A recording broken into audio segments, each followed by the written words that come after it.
요즘 테스형이 소환이 되었습니다. 유행입니다. 많은 사람들이 테스형을 찾습니다. 아마도 세상 살이가 쉽지 않기 때문에 더 그분을 찾는 것 같습니다. 여러분이나 저나 이 세상 속에서 처리해야 할 일들이 참 많지 않겠습니까? 한둘이 아닙니다. 그것들이 참 다 처리하느냐고 바빠서 힘든 것도 있겠지만, 사실 더 힘든 것은 그것을 어떤 기준으로 보고 어떤 관점으로 그것을 처리해야 하느냐, 이게 더 어려운 것이 아니겠습니까? 당면한 문제 처리하는 것도 중요하지만 무엇을 기준으로 처리를 해야 하는가 쉽지가 않습니다. 내가 중심을 잡고 있지 않고서 세상 속에서 같이 흔들리고 있으면 흔들리는 사람을 어떻게 도와줄 수가 있겠어요? 내가 앞을 못 보는데 어떻게 앞 못 보는 사람을 인도할 수가 있겠습니까? 그래서 우리가 먼저 그 관점과 또 중심을 잡아야겠습니다. 그래서 인생을 좀 고생하게 살고자 한다면 누구나 묻게 되어집니다. 무엇을요? 내가 누군지, 나는 누군가, 그리고 내가 어디 와 있는가, 이것을 물을 수밖에 없는 거죠. 내가 누구인가 물을 수밖에 없습니다. 어디 가서나 마찬가지죠. 내가 손님인지, 내가 여기에 적극적으로 주인의 역할을 해야 할 것인지, 이것이 결정이 안 되면 쉽지가 않지요. 손님이라고 여기면 손님의 태도가 나오고요, 내가 주인이라고 여기면 주인의 태도가 나오겠죠. 아무리 자연보호하고 요즘 이슈가 되어져 있는 환경을 살려야 한다라고 말을 한다 하더라도, 우리가 자연보호하자, 또 환경을 살리자, 이렇게 접근을 하면 사실 궁극적으로는 문제가 해결되어지지 않습니다. 또 다른 문제가 만들어지기 때문입니다. 왜냐하면 기본적으로 이것은 일이 되어지기 때문입니다. 자연보호란 일, 환경을 지켜야 한다고 하는 일로 접근을 하면 이것은 좀 문제가 있죠. 그것보다는 이게 더 낫지 않겠습니까? 이 모든 것이 다 내가 사랑하는 내 아버지의 것입니다. 산천초목도, 또 지금 녹아가고 있는 빙하도, 그리고 대기도, 오존도, 그 모든 것이 다 내 사랑하는 아버지 것이에요. 그 아버지 것인데 내가 쓸 수 있도록 좀 주신 거죠. 뿐만 아니라 다음 세대와 또 다른 사람에게도 내 사랑하는 아버지는 그것을 주시고자 하시는 거예요. 내가 환경 보호해야 돼, 내가 지켜야 돼, 이건 결과뿐이고요. 왜 그것을 해야 하느냐? 신앙인들은 알고 있는 거죠. 이 모든 것이 다 내 아버지 거예요. 그 아버지는 나만 사랑하시지 않으세요. 우리 이 현 세대만 사랑하지 않으세요. 모든 오고 올 사람들을 사랑하시는 분이세요. 그래서 우리는 당연히 내 아버지 것을 내가 쓰고, 그리고 보존하고 또 넘겨주어야 할 책임을 가지고 있는 것이죠. 그렇게 접근을 해야 합니다. 우리가 집에 있든지 어디 가든지 다 마찬가지 아니겠습니까? 우리가 어디 가든지 내가 가서 이것이 나와 관련이 있는 것이다 라고 생각하는 것과 나와 관련이 없는 것이다 라고 생각하는 것, 아까 말씀드린 내가 여기에서 주인 역할을 해야 돼, 주도적으로 책임을 지고 내가 역할을 해야 돼 하는 것과, 난 여기 와서 대접받고 챙겨주는 것, 그것만 받으면 돼 라고 생각하는 것은 전혀 다른 삶의 에너지가 나오는 것이죠. 가급적이면 우리가 어떻게 해야 됩니까? 할 수만 있다면 주체적으로 적극적인 에너지가 나와야 되는 것이죠. 우리가 다 한계가 있는 사람들입니다. 그래서 모든 일에, 우리가 관여하는 모든 것에 적극적인 에너지를 다 발휘하며 살기에는 우리가 불가능하죠. 그러다가 다 타 죽을 것 같습니다. 번아웃 될 것 같습니다. 그러나 최소한 우리가 내 가정에서, 내가 손님으로 왔습니까? 가정에서 손님으로 살면 안 되겠죠? 내가 내 일터에서 분명히 일해서 돈 주는데 내가 손님으로 있다가 가면 안 되겠죠? 마찬가지로 교회에서도 내가 누구인가라고 자기 에고가 분명히 정해져 있어야 합니다. 그래야 우리가 살 수가 있습니다. 이게 없으면 내가 주인 역할을 하고 내가 정말 힘을 다하여 나의 물질과 삶을 드리고 애쓰는 주인 역할을 하는 삶이 없다면 희한하게도 사람은요 허전해지기 마련이죠. 손님이 좋은 것 같은데, 대접받는 게 좋은 것 같은데 대접만 받고 손님으로 살면 삶이 허전해요. 왜? 거기 아무 나의 지분이 없기 때문이죠. 누가 손님한테 지분을 줍니까? 아니죠. 지분은 자기 책임을 감당하는 자들에게 주는 것이죠. 그렇죠. 그래야 삶을 에너지를 가지고 살고 수고하고 사는데 그것이 나중에 결과가 쌓이는 것이죠. 그래서 우리 삶이 기본적으로 가정에서 또 일터에서 또 교회에서 우리는 내가 누구인지에 대한 그 주체를 가지고 살아가야 우리의 삶이 없어지거나 사라지지 않은 허전한 인생이 되어지지 않는 것이겠죠. 그러니까 에고가 나와야 합니다. 에고가 뭐예요? 나입니다. 나는 이 자리에서 어떤 자인가 라고 하는 그 에고가 나와야 열정도 있고 수고도 할 수 있고 그 수고는 결국 사랑의 수고를 감당할 수 있게 되는 것이겠죠. 요즘 그런 생각을 합니다. 우리가 사실 운동도 하고 또 단백질도 열심히 먹습니다. 고기를 먹어야 되지 않겠습니까? 왜요? 먹는 맛에 이유가 있기도 하지만 사실은 영양학적으로는 근육을 만들려고 먹는 것이죠. 왜 열심히 운동하세요? 근육 만들려고. 뭐 다른 것도 있겠지만 사실 그 중에 가장 큰 것 중에 하나는 근육을 만들려고입니다. 왜 단백질을 먹습니까? 고기를 먹습니까? 근육 만들려고요. 어느 정도 나이가 되어지면 이 근육이 이제 생성이 되어지지 않는 때가 오지 않겠습니까? 그러니까 열심히 우리가 근육을 만들어서 유지를 해야 합니다. 그때를 위해서라도 만들어 놔야 되겠죠. 힘써서 근육 만들고 힘써 먹어서 근육을 만듭니다. 그런데 왜 그래요? 나중에 이 근육이 있어야 힘을 쓸 수가 있기 때문에 그렇죠. 근육이 다 녹아보세요. 힘을 쓸 수가 없습니다. 그렇게 힘들여 근육을 만들어서 그래서 근육이 있어야 그 맞는 근육으로 이제 힘을 쓰고 살 수가 있는 것이죠. 여러분, 나를 발견하는 것, 이건 종교적인 문제만이 아니라 철학적인 문제이기도 하고 이 땅에서 살아가는 모든 사람들의 이슈이기도 합니다. 내가 누구지? 그거 찾는 거 아니겠습니까? 그 나를 발견하는 거 힘든 일입니다. 근육을 만들듯이 자전거 타야 되고 걸어야 되고 운동해야 되듯이 힘든 일이죠. 또 먹기 싫은 닭 가슴살을 먹어야 하는 그 수고로움도 있는 것처럼 나를 발견해가는 것은 참 어려운 일입니다. 그러나 그 나가 있어가 뭐가 나와요? 힘이 나와요. 그 근육 속에 에너지가 저장되어 있다가 분출되어지는 거잖아요. 나를 알고 있어야 그래야 거기에서 힘이 나오는 겁니다. 그러면 성경은 우리에게 무엇을 이야기하는 책일까요? 바로 우리에게 내가 누구인지, 인생이 누구인지, 무엇인지, 어떤 존재인지에 대해서 이야기해 주는 책이 바로 성경책입니다. 물론 성경을 과학적으로도 심리적으로도 풀 수가 있겠지만 그것은 다 하위적인 것이고 가장 기본적인 것은 성경이 우리에게 이야기하는 것은 인생이 어떠한 존재인가라고 얘기해 주는 거예요. 그 존재를 우리가 할 일이 있으니까 또 가족관계가 있으니까 이러한 세상 물질과 유한한 것에 근거해서 이야기해 주는 것이 아니라 성경은요 특별하게 하나님, 신, 그 하나님을 이야기하면서 그 하나님과 연관되어져 있는 나 존재가 어떠한 자인지를 이야기해 주는 책이 성경책입니다. 그래서 성경은 끊임없이 내가 누구인지, 내가 어떤 존재인지를 알려주려고 합니다. 여러분이 성경을 읽으시면서 뭘 발견해야 돼요? 하나님을 발견하면서 곧 그 하나님 안에서 비추어진 나를 발견하는 거예요. 아, 내가 이런 존재구나. 내가 잊고 살았고, 내가 팔아먹고 살았고, 내가 놓치고 있었는데 내가 이런 존재구나를 아는 것이죠. 오늘 말씀에서도 바울이 붙잡은 나가 있습니다. 오늘 그 말씀이 바울 한 사람의 나가 아니라 그 바울이 붙잡고 있는 나를 오늘 우리에게 소개시켜주고 있습니다. 우리가 도대체 어떤 나를 붙잡고 있어야 하는가, 그것에 대하여 성령이 오늘 우리에게 이야기한다는 것이죠. 오늘 본문의 말씀으로 한번 들어가 보겠습니다. 분명 바울에게도 아픈 역사가 있습니다. 요즘 말로 흑역사가 있습니다.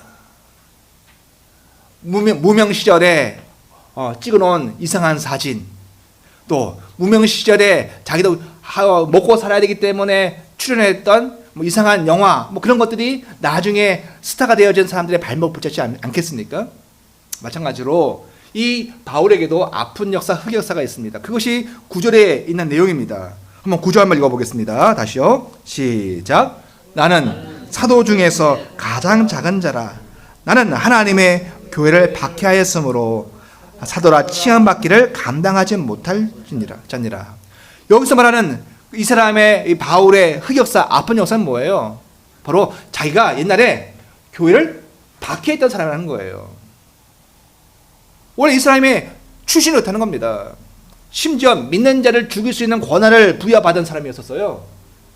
아마 그렇게 집행을 하기도 한 것 같아요. 사도행전 읽어보면 이게 그냥 권한만 받고 그런 권한을 행하지 않은 게 아니라 실제로 그런 권한을 행한 것 같은 뉘앙스가 막 나타납니다. 요즘 그런 국가들도 있죠. 종교 경찰이 있어요. 예. 종교 경찰 노릇을 한 겁니다. 너 예수 믿네? 너 이리 와 하고 잡아 죽이고 끌어가고 고문을 가하고 하는 그러한 역할을 했던 사람이 바로 바울이었습니다. 물론 그것이 하나님을 잘 섬기고 하나님을 예배하는 방식이라 여겼기 때문에 그렇게 한 거긴 하지만 뒤돌아보니까 그게 잘한 게 아니었지 않습니까? 예수 믿는 사람한테 물 뿌리고 예수님 저주하고 욕하는 사람들이 나중에 돌아와서 예수 믿고 보면은 자기가 행한 것이 참으로 부끄러운 것인지 알죠. 그런 것처럼 이 바울은 그것과 상대도 안 되게 교회를 핍박하고 때는 목숨을 끊었던, 죽였던 그러한 가능성이 있는 그런 사람이었습니다. 분명히 바울의 과거가 아픈 과거입니다. 지금은 사도가 되었습니다. 예수 그리스도를 전파하고 그의 복음을 전하며 교회를 세우고 말씀을 가르치는 하나님께로부터 예수께로부터 보냄받은 사도가 되었습니다. 그러나 옛날에 자기의 흑역사, 아픈 역사가 자기를 계속 붙들고 있는 거예요. 그래서 뭐예요? 내가 가장 작은 자다. 내가 사도로 불려지는 것을 내가 감당하지 못하겠다라고 이야기를 할 정도입니다. 여러분, 우리의 인생도 뒤돌아보면 이러한 흑역사, 아픈 역사가 있지 않겠어요? 다 말 안 해서 그렇지, 그렇죠? 다 꺼내놓으면 우리 자신이 참으로 부끄럽기도 하고 후회되기도 하고 안타까운 수많은 우리 과거의 아픈 역사들이 다 있을 겁니다. 우리가 상담학을 이야기하고 심리학이 요즘 뜨는 이유가 뭡니까? 모든 원인을 어디서 찾아요? 그 과거에 찾는 거거든요. 오늘 너가 이렇게 제대로 살지 못하는 것, 자기를 다 오픈하지 못하고 할 말 다 못하고 자기 의견을 정확하게 제시하지 못하고 그리고 앞으로 쭉쭉쭉쭉 나가지 못하고 이렇게 살지 못하는 거 다 너의 과거에 그런 문제가 있었기 때문이다 라고 얘기하는 거예요. 그래서 심리학, 그래서 상담학이 뜨는 겁니다. 내가 과거에 내 부모로부터 내 형제들로부터 내 주변 사람들로부터 내 환경에 의하여서 내가 억압받고 내가 참으로 짓눌렸던 그것이 오늘 나를 이렇게 만들었구나라고 그 원인을 아는 것이죠. 그런데 상담과 심리학의 단점은 뭡니까? 한계는 대안이 없어요. 그 상처가 오늘 나를 힘들게 하는 것인데 내려놓아야 돼 다 알죠. 그죠? 잊어야 돼, 버려야 돼 다 아는데 그게 그렇게 쉽지가 않은 거예요, 사실은. 마찬가지입니다. 오늘 말씀 속에서 바울도 분명 자기의 아픈 과거, 이 흑역사 때문에 힘들어하는 모습이 있습니다. 그런데 여러분 10절의 처음 단어가 뭐예요? 10절 시작. 그러나입니다. 그러나 뭔가 분명히 반전되어질 것이 이미 그러나 한 단어에 의미가 담겨 있는 것이죠. 자, 한번 10절 한번 보겠습니다. 이미 그것을 처리하시고 분명 바울의 과거, 아픈 과거가 있는 건 맞지만 바울이 말하는 거예요. 이미 그것이 다 처리되어졌다. 이미 그것을 다 해결하셨다. 하나님이 처리해 주신 나의 아픈 과거, 나의 흑역사를 처리해 주셨다고 얘기하는 겁니다. 바로 하나님께서 그렇게 해 주신 것을 바울이 본 거예요. 그게 뭐야? 믿음이죠. 그죠? 하나님이 나의 아픈 과거를, 내 흑역사를 처리해 주셨다. 기억도 나지 않게 하셨다. 그것을 하나님이 행하셨는데 문제는 내가 안 믿으면 나는 여전히 그 아픈 과거 흑역사 속에 살고 있는 거예요. 근데 바울은 반대로 그것을 믿은 거예요. 하나님께서 그것을 처리하셨다. 하나님께서는 그것을 기억도 안 하신다라고 한 것을 바울이 믿은 거예요. 그 나를 보고 있는 겁니다. 새롭게 되어진 나를 보고 있는 거예요. 하나님께서 여겨주신 나를 믿고 있는 겁니다. 여러분, 신앙이 뭡니까? 하나님 복 주세요, 돈 주세요, 건강 주세요. 이것도 우리의 신앙이 줄 수 있는 많은 열매 중에 하나입니다만, 더 큰 거는요, 내가 누구인지를 하나님이 새롭게 하신 것을 믿는 거예요. 주변의 사람들은 여전히 이야기해. 너는 그런 사람이야. 너는 흑역사가 있잖아. 넌 나쁜 사람이잖아. 얘기하잖아요. 그를 불구하고 믿음으로 그를 받는 거예요. 하나님이 내게 행하신 것을, 나를 속죄하시고 용서하시고 새롭게 하신 것을 주변의 사람들은 여전히 손가락질을 하고 있지만 그것을 나는 받아들이는 거예요. 그것이 믿음이죠. 자, 10절 다시 한번 읽겠습니다. 시작. 그러나 내가 나 된 것은 하나님의 은혜로 된 것이니 내게 주신 그의 은혜가 헛되지 아니하여 내가 모든 사도보다 더 많이 수고하였으나 내가 한 것이 아니요 오직 나와 함께 하신 하나님의 은혜로다. 아멘. 그럼 뭐라고 합니까? 여기서 많은 말들을 하고 있지만 바울의 지금 핵심이 뭐예요? 바울이 지금 나는 내가 되었다라는 거예요. 뭐가 되었다? 나는 대통령이 되었다. 나는 장학생이 되었다. 나는 뭐가 되었다가 아니라 나는 내가 되었다. 여러분, 섬뜩하지 않습니까? 내가 되었다니. 여러분, 이걸 뒤집어 이야기하면 여전히 내가 아닌 상태로 사는 이들이 많다는 얘기예요. 여러분, 인생은 뭐가 되어져야 됩니까? 나는 내가 되어져야 돼요. 부모가 원하는 사람이 되는 것도 아니에요. 그죠? 사람들이 요구하는 그 인생 살아가는 것도 아니에요. 나는 뭐가 되어져야 돼요? 나는 내가 되어져야 되는 거예요. 부모가 요구하고 사회가 요구하고 또 효자가 되라, 또 뭐 수많은 사람들이 가지고 있는 그런 것들 있지 않습니까? 착한 아이 증후군. 우리가 착한 아이다 보니까 사람들이 넌 착한 아이여야 돼, 착한 아이여야 돼 하다 보니까 내가 내 속에서 자유롭지도 못하면서도 불구하고 나는 할 말도 못하고 자기 주장도 내세우지 못하는 착한 아이 증후군에 빠져가지고 나는 내가 아닌 다른 인생을 사는 경우가 너무 많은 거예요. 그럼 착한 아이 되지 말아야 되나요? 아니죠. 그거는 내가 사랑할 수 있는 만큼 하는 거예요. 착한 아이가 목적이 아니고요. 효도 자체가 목적이 아니고요. 나는 내가 되어야 되는 거예요. 내가. 그리고 나서 하나님이 내게 주신 사랑만큼 하는 거예요. 여러분, 효도는요, 효도라고 하는 그 목표로 하는 거예요. 목적을 가지고 하는 거예요. 그런데요, 사랑을 하는 건요, 내가 그 존재가 되어져서 하는 거예요. 효도는요, 10만 원 주면 땡칠 수 있습니다. 근데 사랑하는 것은요, 10만 원이 넘어요, 여러분. 복음이 우리에게 주는 가장 큰 힘은 뭔가요? 나로 하여금 나가 되는 거예요. 여러분이 진짜 여러분이 되어지는 겁니다. 이게 주님이 우리에게 주시고 하시는 선물이고 복음이, 그래서 이걸 복음이라는 겁니다. 성도는 다른 인생을 사는 게 아니에요. 부모가 기대하고 사람들이 만들어준 그것을 살아가는 거 그냥 소비재가 아니란 말이에요. 내가 회장이 되고 내가 대통령이 되고 내가 무엇이 되는 것이 더 중요한 게 아니에요. 오히려 제일 중요한 것은 내가 뭐가 되는 것일까요? 내가 되는 거예요. 학생으로 수고하면서도 내가 되어야져야 되고요. 우리가 직장생활을 하고 우리가 수입을 하면서도 나는 내가 되어져야 되는 거예요. 아름다운 나, 하나님의 품 안에 있는 나, 원래 하나님이 기대하셨고 이미 완성하시는 그 나가 되어지는 것이 목적이어야 되지, 다른 게 목적이 되어지면 우리는 수단이 되어져요.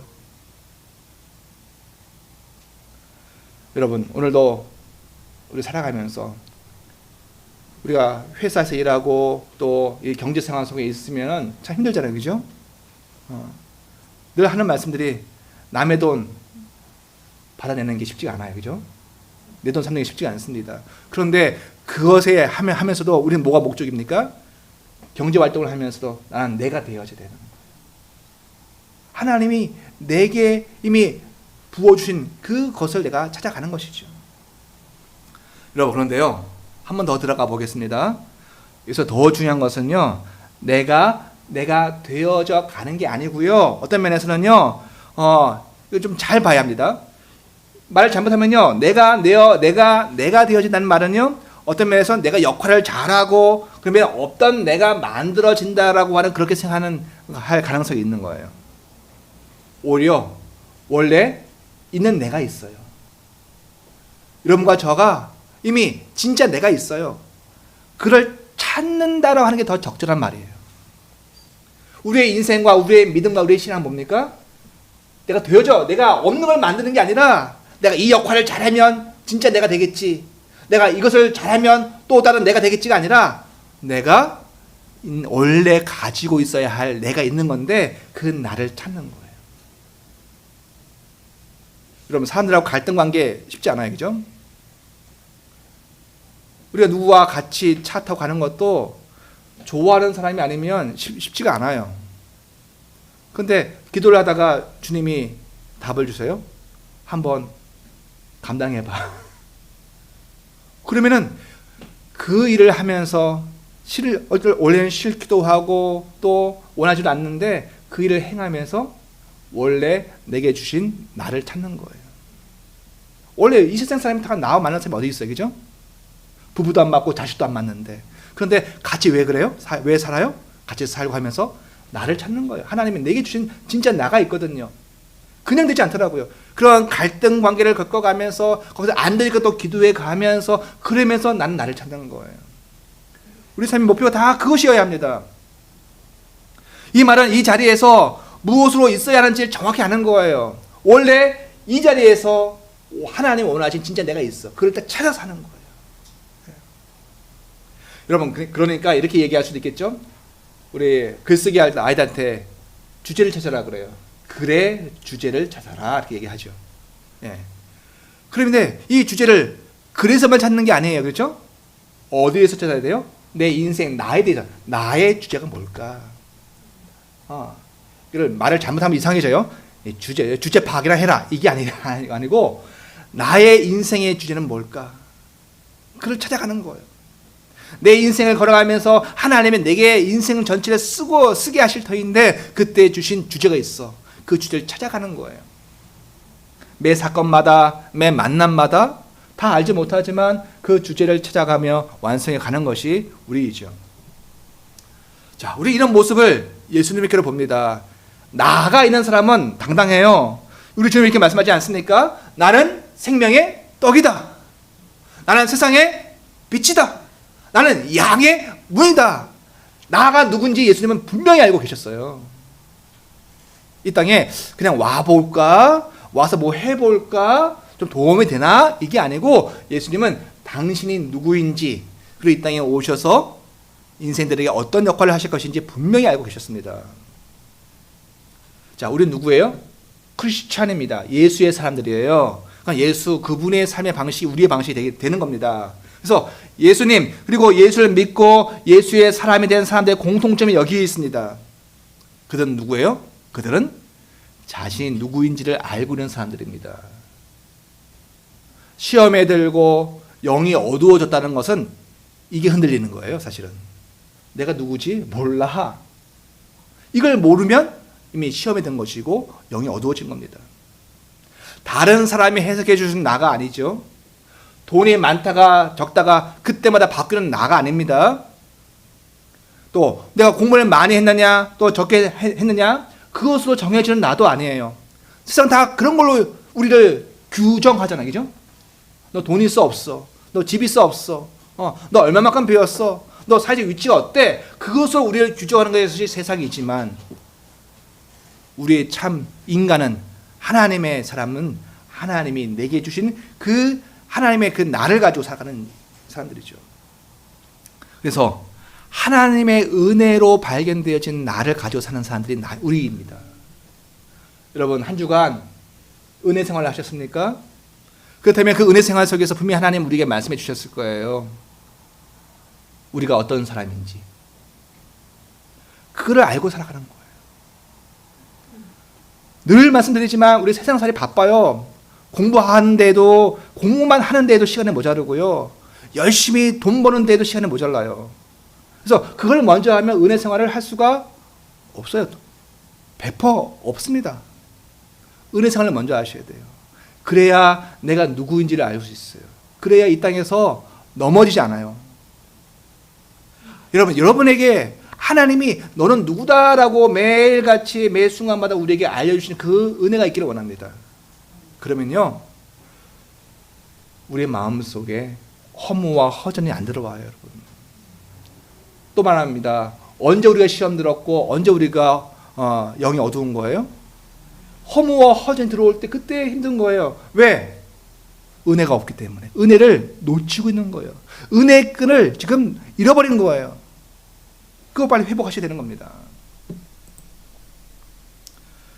자, 그 말은 주변의 상황이 어떻게 변했든지 또 흔들리지 않는 나를 가지고 있다는 말입니다. 예수님은 완전하셨기 때문에 십자가 상에서도 그분은 당신이 하나님 아들이시고 구원자이시고 이 땅을 영생을 주실 메시아이심을 그분은 잊지 않으셨고 혼돈하지 않으셨어요. 근데 우리는 그분이 아니에요. 그죠? 예수가 아니에요. 예수의 사람이긴 하지만 같은 계통으로 불려지긴 했지만 우리는요, 수없이 넘어질 수 있고 수없이 영이 혼돈될 수도 있고 착각하고 의심이 가기도 해요. 아닌가 봐. 내가 그 사람이 아닌가 봐. 라고 말이죠. 아니에요.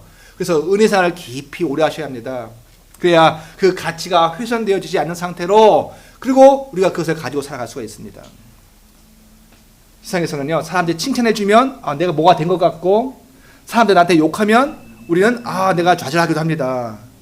또 우리가 뭘 가지고 있으면 사람들이 우리를 알아주기도 하고 그렇지 않으면 우리를 무시하기도 합니다. 그런 것에서 흔들리는 나는 참 나가 아니에요. 잠시 맛볼 수는 있다 할지라도 그것이 참 나는 아닙니다. 왜냐하면 진짜 나는 하나님의 은혜로 주어진 것이잖아요. 제 말이 아닙니다. 아까 여러분 10절 읽었잖아요. 시작. 그러나 내가 나 된 것은 뭐예요? 하나님의 은혜로 된 것이다 라고 얘기합니다. 자, 뒤에도 하나님의 은혜라고 또 얘기하지 않습니까? 그래서 우리 성도의 책임은 뭡니까? 우리가 이 땅에서 성도로 살아가는 우리들의 책임이 있습니다. 무엇입니까? 그 은혜로 말미암아 새롭게 하나님이 인정해 주신 나라고 하는 내 존재를 끊임없이 발견하고 뿐만 아니라 그것을 믿고 살아가야 돼요. 이게 우리의 책무입니다. 아주 유명하고 감동 있는 CF 있지 않았습니까? 줘도 못 먹냐? 줘도 못 먹니? 하나님이 우리에게 은혜를 주셨는데 그 은혜를 내가 받아내야 하는 거예요. 내 손을 뻗쳐가지고 은혜의 생활을 해야 합니다. 그래야 그 은혜가 내 것이 되고 내게 효과가 되어지는 거예요. 이렇게 얘기할까요? 부뚜막에 서막도 넣어야 짜는 것이에요. 그죠? 자, 다시 10절로 돌아가 보겠습니다. 바울은 우리에게 말합니다. 내가 무엇이 되어져야 한다고요? 내가 되어져야 한다라고 말을 합니다. 그래서 우리말 번역도 참 은혜가 되어집니다. 내가 딴 게 되어지면 안 되고 난 진짜 내가 되어져야 돼. 이 일을 하면서도 난 내가 되어져야 되고 또 저 사람을 만나면서 난 내가 되어져야 되고 공부를 하면서도 난 내가 되어져야 하는 거 참 은혜가 되어지죠. 그렇죠. 그런데 헬라어 원문으로 보면 이 은혜가 이것이 더 은혜가 되어져요. 우리말도 내가 되어져야 한다는 이 말이 참 좋은데 헬라어 원문으로 보면 이건 더 큽니다. 헬라어 원문으로 읽으면 이 원문을 우리말로 읽으면 어떻게 되면 나는 존재하는 자이다가 되어져요. 우리말은 뭐였는데 나는 내가 되었다 이건데 원래 원문 읽으면 나는 존재하는 자이다. 다른 말을 바꾸면 나는 내가 있는 자이다 이렇게 되어지는 거예요. 그러니까 우리말 나는 내가 되어져야 된다 이렇게 얘기한 거겠군요. 그죠?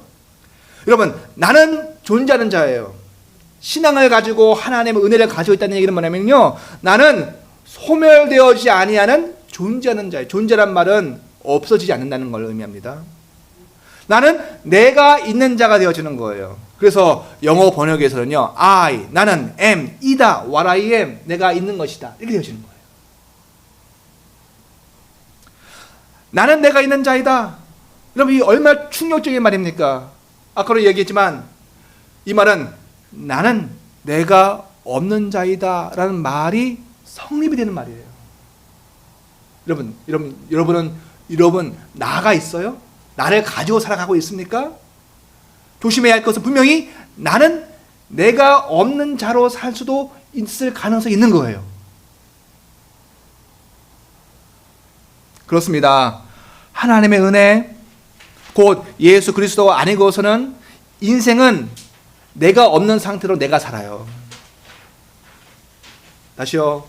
하나님의 은혜, 예수 그리스도 아니고서는 인생은 성령이 이걸 증언한다고요. 뭐라고요? 인생이 내가 없는 상태로 내가 있어야 되는데, 담고 살아가야 되는데 내가 없으니까 늘 허전하지, 늘 허무하지요. 늘 그러니까 밖의 것에 관심만 가지고 살아가는 거예요. 정신을 팔려니까. 아무리 예수를 믿어도요, 여러분, 이걸 놓쳐버리면 예수 믿는 사람들은 능히 자기를 죽일 수가 있어요. 자살할 수 있습니다, 여러분.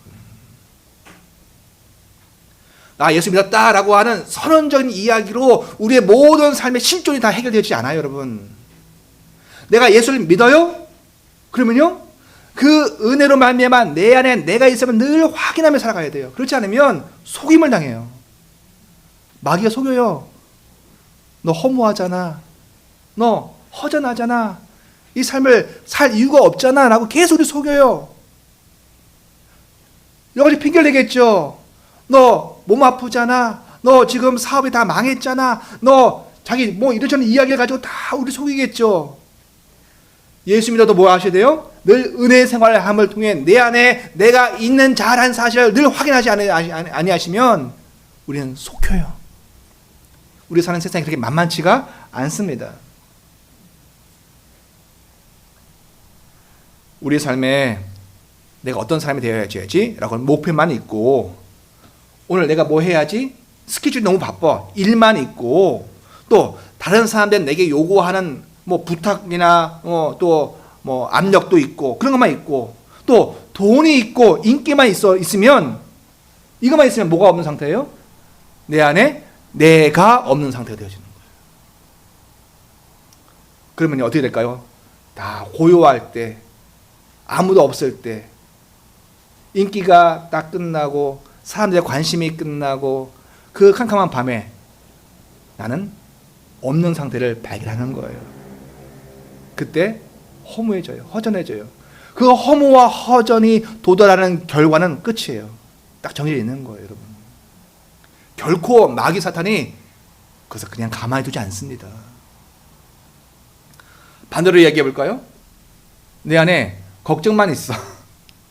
내 안에 염려만 있어. 고민만 있어. 우리 몸이 아프면 통증이 생기잖아요. 통증과 아픔만 있어. 그것만 있으면 뭐가 없어요? 나를 또 잊어요, 여러분. 그러니까 좋다 많다 이것만 있어도 나만 없는 상태가 될 수도 있고요. 반대로 아까다 힘들다 괴롭다 이것에만 꽂혀 있어도 내가 없는 상태가 될 수 있는 거예요. 하나님이 예수 그리스도의 피 흘리심으로 우리에게 주셨음에도 불구하고 그 선물 나를 주셨는데 그걸 못 가진 상태가 되어지면 우리는 나중에 아주 힘든 상황을 맞이하게 되어집니다. 내가 없는 상태가 되어지는 것이죠. 여러분, 하나님의 은혜 뭡니까, 여러분? 여러분, 하나님의 은혜가 무엇이 생각이 나십니까? 하나님이 거저주시고 돌봐주시고 챙겨주시고 다 하나님의 은혜죠.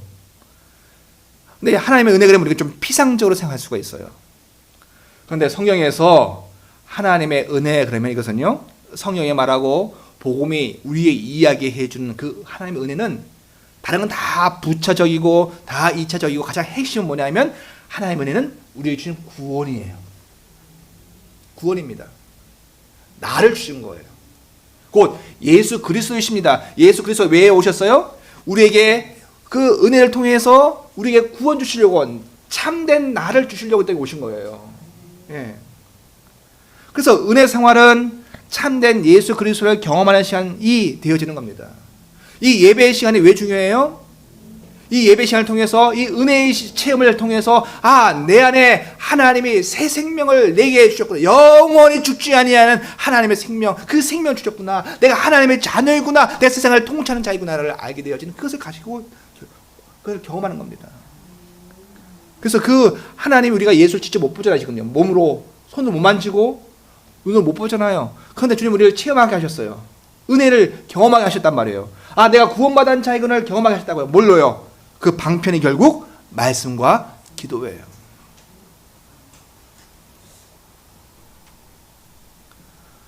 우리가 세상 살면서도 제일 대화하기 싫은 사람이 뭐냐면 왕년 얘기하는 사람하고는 크게 이야기할 게 없습니다.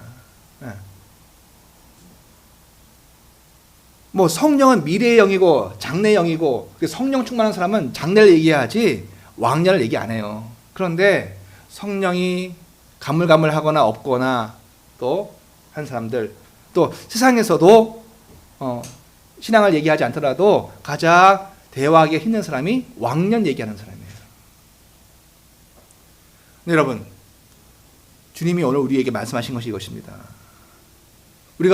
주님은요 오늘 우리에게 내가 신앙생활 하면서, 신앙에서도 마찬가지예요. 내가 이런 신앙했어, 저런 삶을 살아서 신앙생활을 했어, 왕년 얘기하는 거 별로 하나도 안 중요합니다. 그럼 어쩌라고, 그죠? 자기가 신앙의 생활 살아왔던 것들이 잠깐의 간증은 될 수 있어도 그것이 크게 도움이 안 돼요. 지금 내가 은혜 생활을 하지 않으면 옛날 모든 나의 신앙의 업적은 다 물거품이에요, 사실은. 나의 지금까지 살아온 신앙의 삶에 의미가 있으려면 지금 뭐 해야 돼요? 은혜 생활을 해야 돼요. 말씀과 기도로 살아야 돼요.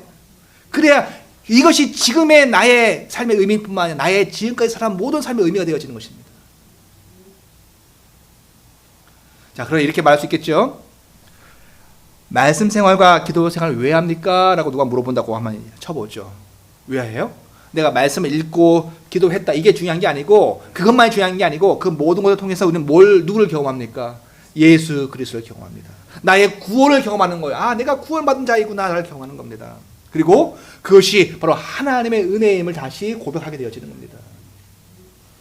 그래서 우리가 대화하다 보면 이분이 오늘 아침에 기도하고 나왔는지 그렇지 않은지 몇 수만 왔다 갔다 하면 다 파악이 끝나는 거예요, 사실은. 그 말에 은혜가 있는가 없는가 알 수 있습니다. 바로 이런 상태, 나는 내가 있는 상태다, 난 나를 가지고 있는 상태다, 이 가치가 이제 한 가지만 더 이야기하고 오늘 말씀을 마치려고 합니다. 여러분, 구약 성경을 보시면 출애굽기가 나오죠. 거기에 모세가 나오고요. 모세가 하나님께 말씀을 여쭙니다.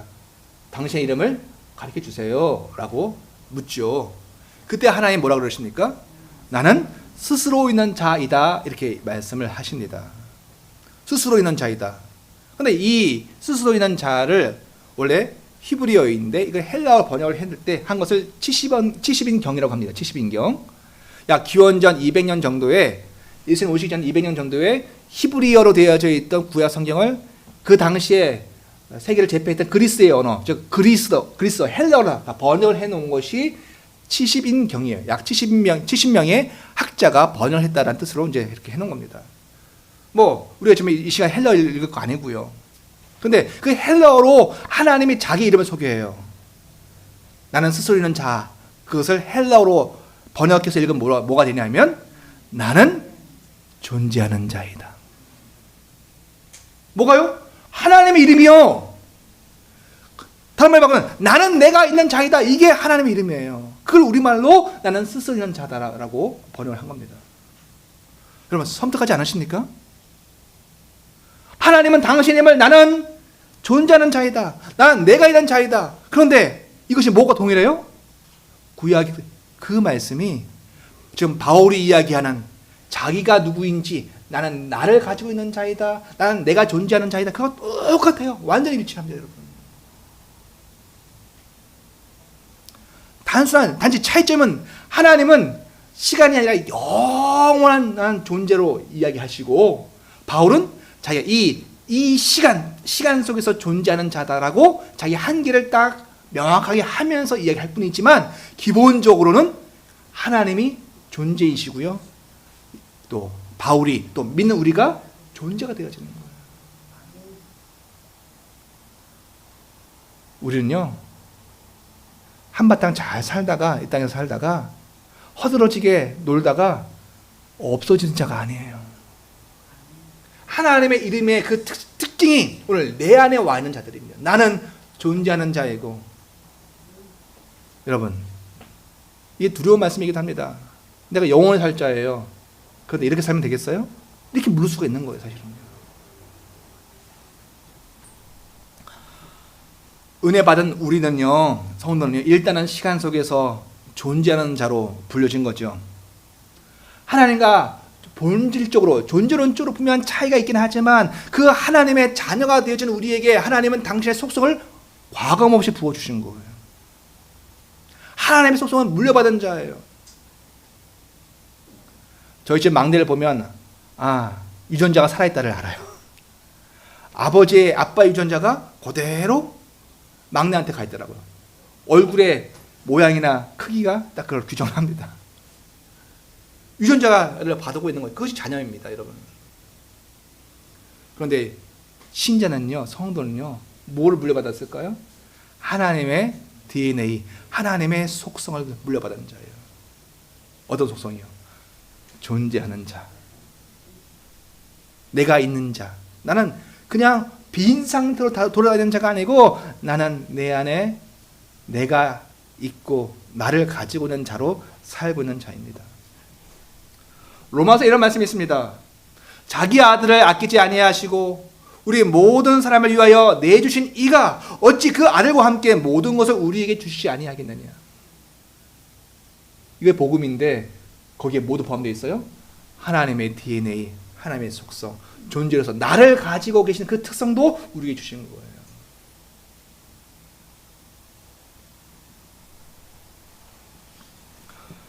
여러분, 바로 이 은혜가 우리로 하여금 나는 나를 가지고 있는 자로 살게 하는 것입니다. 다시금 묻습니다, 여러분. 다시금 묻습니다. 이 은혜는 무엇입니까? 예수 그리스도이십니다. 구원이십니다. 그런데 이 은혜를 이 고린도전서 15장 전체 문맥에서 이야기하면 뭐냐면, 고린도전서는요 유명한 장입니다. 한번 따라해 보겠습니다. 부활장. 시작. 부활장. 요 전체 내용이 뭐와 연결되어 있다고요? 부활과 연결되어 있다. 우리에게 부활이 있다. 그것을 이야기하는 전체 문맥 속에서 오늘 이야기가 있는 거예요. 그럼 딱 감이 오시죠? 하나님, 은혜, 예수 그리스도, 구원. 근데 그것과 이 고린도전서 15장 뭐가 연결시키고 있어요? 부활과 연결시키고 있는 거예요.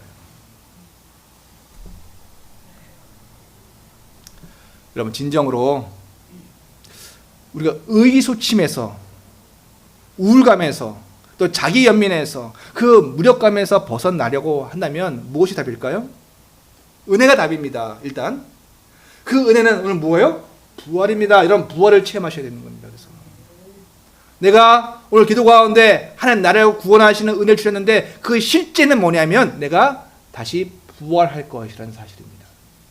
우리의 몸이 죽어 묻힐 겁니다. 태워질 겁니다. 뿌려질 겁니다. 그러나 우리는 다시 부활할 것입니다. 그렇습니다. 부활의 은혜를 경험하면 성도는 자기 자신이 영원하신 하나님의 신성과 이렇게 연결되어져 있어요. 그죠? 미켈란젤로가 그린 그 그림을 보면 하나님과 사람이 딱 서로 손가락을 연결시키려고 하죠? 그겁니다. 연결되어져 있다는 것을 우리가 알게 되어집니다. 우리가 그런 존재입니다. 뿐만 아니라 그 사람은 마주하는 모든 시간 속에서 난 내가 살아있는 자야. 살아있는 자는 자기만 사는 자가 아니라 모든 삶을 살게 하는 자이거든요. 여러분, 아담은 사는 영이었어요. 그런데 두 번째 아담이신 예수 그리스도 우리에게 주신 것은 살게 하는 영이에요. 자기가 사는 것은 기본이야. 내가 살 뿐만 아니라 세상을, 만남을 살게 하는 영을 가진 자들입니다. 내가 살았다는 것을 증명을 우리가 해야 합니다, 여러분. 바울은 그것을 무엇을 증거했습니까? 다시 한번 우리 10절 한번 읽어보겠습니다. 시작. 그러나 내가 나 된 것은 하나님의 은혜로 된 것이니 내게 주신 그의 은혜가 헛되지 아니하여 내가 모든 사람보다 더 많이 수고하였으니 내가 한 것이 아니요 오직 나와 함께 하신 하나님의 은혜로다. 그 은혜가 있는데 바울이 그걸 뭘 증명해요? 수고의 삶으로 증명하는 겁니다.